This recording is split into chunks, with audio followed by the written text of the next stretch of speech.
গ্রিনমালা টিভির পর্দায় সবাইকে শুভেচ্ছা অভিনন্দন। দর্শক, আমি রয়েছি গলাচিপা উপজেলার গলাচিপা সদর ইউনিয়নের এই ব্রিজ বাজারের ঐতিহ্যবাহী ব্রিজের উপরে। দর্শক, এই ব্রিজটি দিয়ে গলাচিপা, রাঙাবালি, দশমিনা, বিশেষ করে পানপট্টির মানুষ এই ব্রিজ দিয়ে কিন্তু চলাচল প্রতিদিন করে। এই ব্রিজ থেকে প্রায় প্রতিদিন 10 থেকে 20 হাজার মানুষের চলাফেরা করে, কিন্তু এই ব্রিজটি অনেক দিন যাবত আসলে অকেজো নষ্ট হয়ে রয়েছে।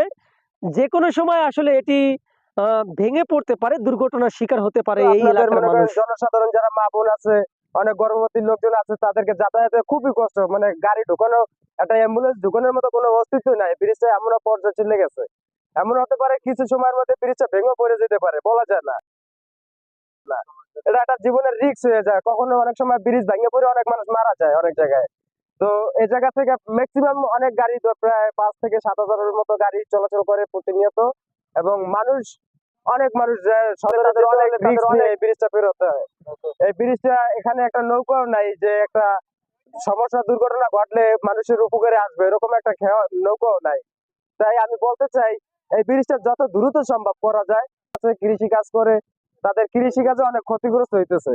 তাদের কৃষি কাজের জন্য যে পরিমাণ অর্থ ব্যয় হইতেছে, এত অর্থ ব্যয় করে কৃষি কাজে তাদের উন্নত হচ্ছে না। শহর অঞ্চলের মানুষজন এই জায়গায় চলাফেরা করে, গাড়ি ঘোড়া যাতায়াত করতে নাই, যে মানুষজন নামাই দিয়া তারপর আপনি রেফার চলে যাওয়া লাগে।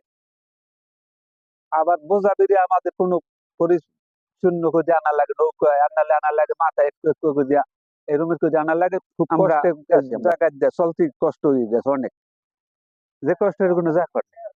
ভাই, আমরা প্রতিদিন এই ব্রিজ দিয়ে আসা যাওয়া করি। আমরা মোটরসাইকেল চালাই, আমাদের খুব রিস্ক হয়ে যায়।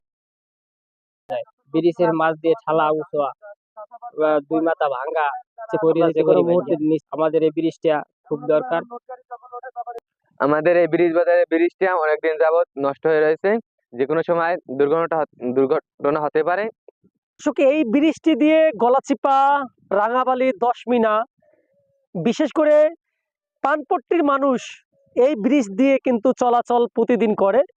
এই ব্রিজ থেকে প্রায় প্রতিদিন 10 থেকে 20 হাজার মানুষের চলাফেরা করে, কিন্তু এই ব্রিজটি অনেক দিন যাবত আসলে অকেজো নষ্ট হয়ে রয়েছে। যে কোনো সময় আসলে এটি ভেঙে পড়তে পারে, দুর্ঘটনার শিকার হতে পারে এই এলাকার মানুষ। দর্শক, এই এলাকার মানুষের যেমনটা তারা দাবি করেছেন, খুব তাড়াতাড়ি এই ব্রিজটি সংস্কার না হলে যে কোনো সময় যে কোনো বড় দুর্ঘটনা হতে পারে। তাই এই গলাচিপা উপজেলাবাসী, রাঙাবালি, দশমিনাবাসীর একটি আশা, এই ব্রিজটি খুব দ্রুত তাড়াতাড়ি যেন সংস্কার হয় এবং এই মানুষের জন্য যেন তাড়াতাড়ি কোনো ভালো কিছু বয়ে আনে। দর্শক, গ্রিনমালা টিভির লাইভ আছে ছিল সর্বশেষ।